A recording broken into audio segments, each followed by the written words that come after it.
hesitated with this one. I really did.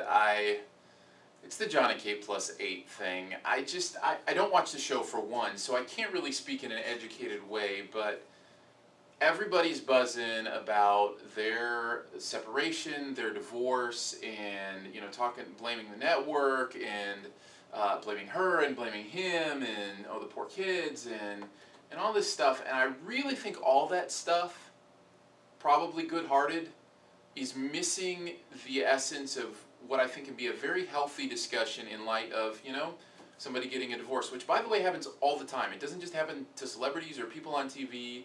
There are a lot of people, a lot of marriages that are breaking up, and every single one of them breaks my heart. And I think this can be a very healthy discussion, and I posted this on my Facebook earlier today and got a lot of comments, but here is the primary question I want to ask you in light of what they were saying about their breakup. The primary question is this: who do you cherish more, your spouse or your children? This isn't a trick question. This isn't a Sophie's choice.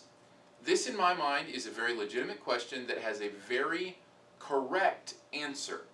And the correct answer should be, in my opinion, and I think a lot of people who commented on the Facebook post agree, and certainly let me know what you think, but I think the correct answer is your spouse. Should be. You are raising your children to be in a relationship with you that is, in many ways, should be long distance. You are raising them to go away. You are raising them to break up with them, in a sense.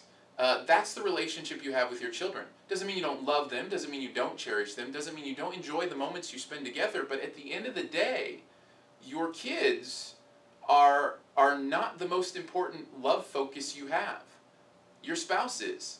Because your spouse you are developing a relationship with forever. Or at least for this life, I should say. You know, your spouse is someone who should be at least, a lifetime commitment. And you know what? There are times you're going to have to make decisions about where your love focus is. And there are times that I've told my boys, and that you may have to tell your kids, you know what? Your mom is more important than you right now to me. I need to spend time with her right now more than I do with you to work on our relationship. And you know what?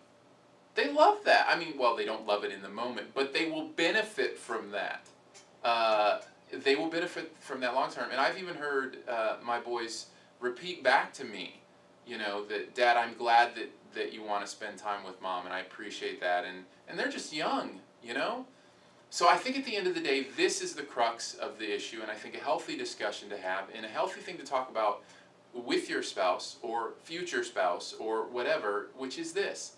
Don't let the distractions of life, and yes, I know that's a little bit insensitive to call your kids distractions, but they can be.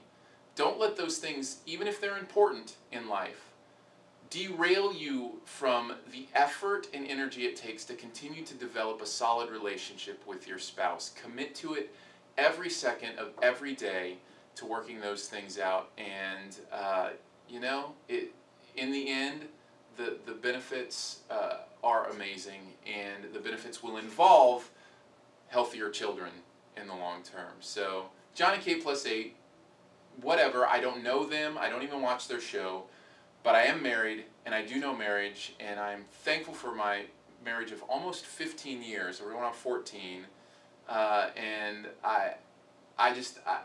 if anything else comes out of this, take stock of where your love focus is, and put it where it needs to be with the one you chose.